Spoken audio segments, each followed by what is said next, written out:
Aloha everybody! So I'm here with Aunty Edie and she's going to teach us how to braid our hula hair. All right. So there's a couple of different ways of braiding. You can do it in sections if you don't know how to either cornrow or do French braids. But regardless, you want to have at least 6 minimum braids in your hair for braiding purposes. If your hair is slightly thicker, you want to at least go for 8 or more. The more that it is, and also curling the ends will help to keep it lifted, so that way by the end of the show it will fall pretty versus it being beautifully full and then being very stringy at the ends. So I'm going to show you how I do my hair, and then for those of you that don't know how to French braid, all you have to do is just take little sections of your hair, braid it as tight as you can, and always again making sure that you braid upwards, not downwards, so then that way the hair will always lift versus it falling flat. It's all about the technique of braiding. Okay, so what I do is I usually part it like I'm going to do 2 French braids. So from here, I'm going to pull it back to the back of her head and finding the midpoint and then splitting that. So you can do this by yourself at home while you're watching TV, while you're practicing your oli, while you're practicing your songs, singing, always practicing, always practicing. Think.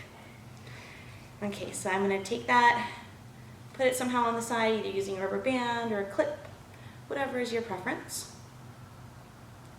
And then what I do is I tend to I either will do cornrows or I'll do French braids just about 3 inches back, 3 inches back, 3 inches back, and so forth.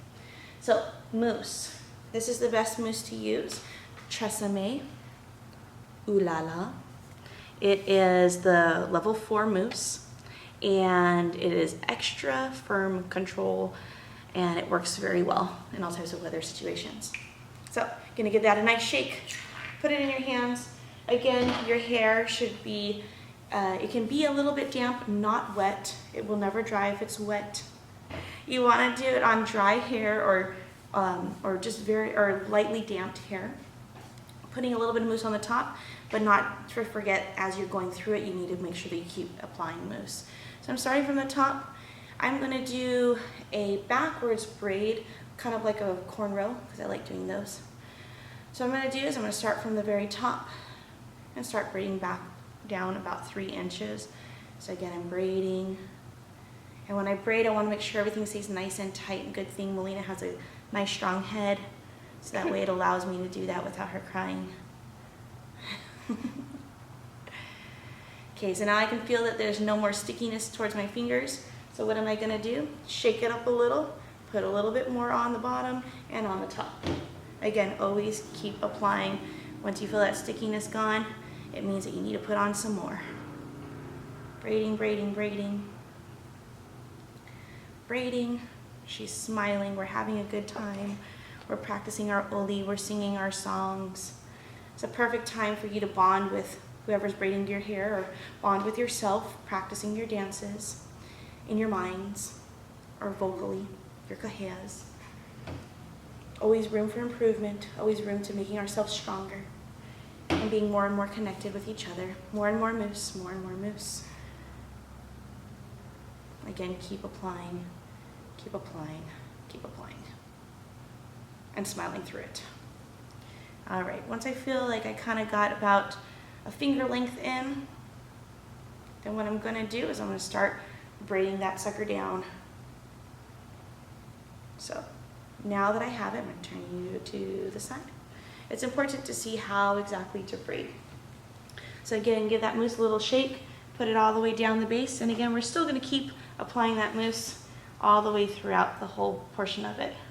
Now when I braid, very important that you braid it so that it looks chunky. So when you're pulling it, you want to pull outwards and towards the head. So I want to pull down and out versus pulling it straight down, and I'll show you the difference between the two. So as I'm braiding, sometimes what I like to do also is put a little bit of mousse on the back side of the hair so it keeps all those flyaways down so it doesn't interfere with the braid that I'm currently doing. I'm gonna go this way and I wanna braid it nice and chunky. So I'm gonna have her go a little bit closer to the camera so you can see the difference. Okay, so notice how the braid is nice and chunky. So what I don't want to do is I don't want to loosely braid it flat down this way, because if I braid it long like that, it's never going to hold anything. It has to be nice and tight. So I'm going to go back in, braid it tight. Now again, I don't feel that stickiness, so what do? I reapply. Okay, so I'm going to reapply since there's no more stickiness. And again, it should feel like it's moistened, not completely saturated with that mousse, but moistened. I'm gonna braid nice and tight and chunky as I can get it. Tight and chunky as I can get it. Now that braid, you don't want any thicker than probably about your pinky finger. That will give you about the best look for your hair. If you braid it any thicker than that, it tends to, or at least the majority of your braid, if you braid it any thicker than that, then it won't look natural. It'll just look like you braided your hair. And the idea is to make your hair look like our traditional Polynesian brothers and sisters and make it nice and full. If you have curly hair, just make sure you wash it, make it look pretty. And if you don't, then we're gonna braid it up so that we look like we have beautiful Polynesian hair. So I'm gonna braid down all the way to the ends. I'm still braiding it all the way down, all the way down, all the way down, all the way down, all the way down, as far as I can. Now notice if one part's a little shorter than the other, for myself, I take a little portion of that longer piece, apply it to the shorter guy, and then I keep braiding as much as I can. Because the idea is to braid down as far as you can and then add the curl. If I don't do that, then what happens is it just kind of gets stringier for a longer time. And it'll just look a little gnarly. Okie dokie. So braided it down, ideally not more than 3 inches of hair without the braid. I'm talking about even with the little tips of it. Okay, so that's about the length of a finger. You don't want anything more than that that's unbraided. All right, so what I'm gonna do, again, reapply and put a little bit more of my hands, put it on the rest of that braid and make sure that it's all nice and secured in there. She's gonna have pretty hair tomorrow. Okay. If by chance you have a curler, all you would do is start from this point, wrap it around, and curl upwards at least another 3 or 4 inches so that it comes all the way up to here. If you don't, because some people tell me that they don't have it and that's why they didn't curl it, we're going to show you another technique. The braid, again, you want to make sure it's no more than 3 finger lengths, so I'm going to braid it nice and tight to there. And notice real fast, so I'm going to kind of take it out a little bit. With just that little bit of mousse and the tightness, you can see the crinkle in it, and that's already holding quite well. All right. So whether you have straight hair, super straight hair, as long as you do that braid nice and tight, and again, outwards and chunky, and as tight as you can, it'll get beautifully full. Okay, so now I have it where I want it, no more than 3 inches, which is like a first finger length. I'm going to take that mousse. If I don't have a curler, I can use a rubber band.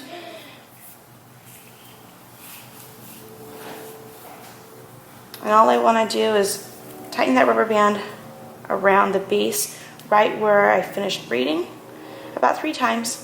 Then after that, what I'm going to do is take that and go around the thick part of that, the base where it was. So not around this little skinny part, but around the thicker part. Makes it a better curl, almost like you're having a real curler in there. Just going around, taking that upwards just like a real curler, lifting it up, lifting it up, lifting it up, lifting it up, lifting it up. And again, I want to go up a few inches.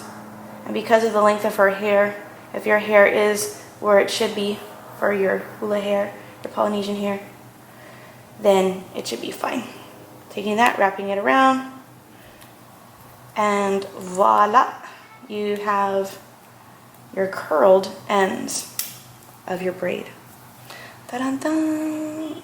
If you don't know how to do French braids, you can always just take a section of your hair, so making a square, 1, 2, simply making a straight braid from that point.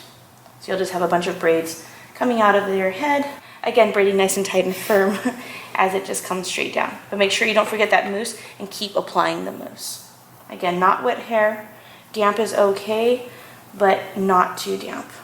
Alrighty, So all I would do is do it coming down again and again until I get to the base. So she could at least have 4 or 5 of those French braids going down the one side, and then if she turns, then I would therefore do the left side of her hair after that. Okay, thank you for joining us for our hula hair and experience, and I hope that you poof it well, and aloha.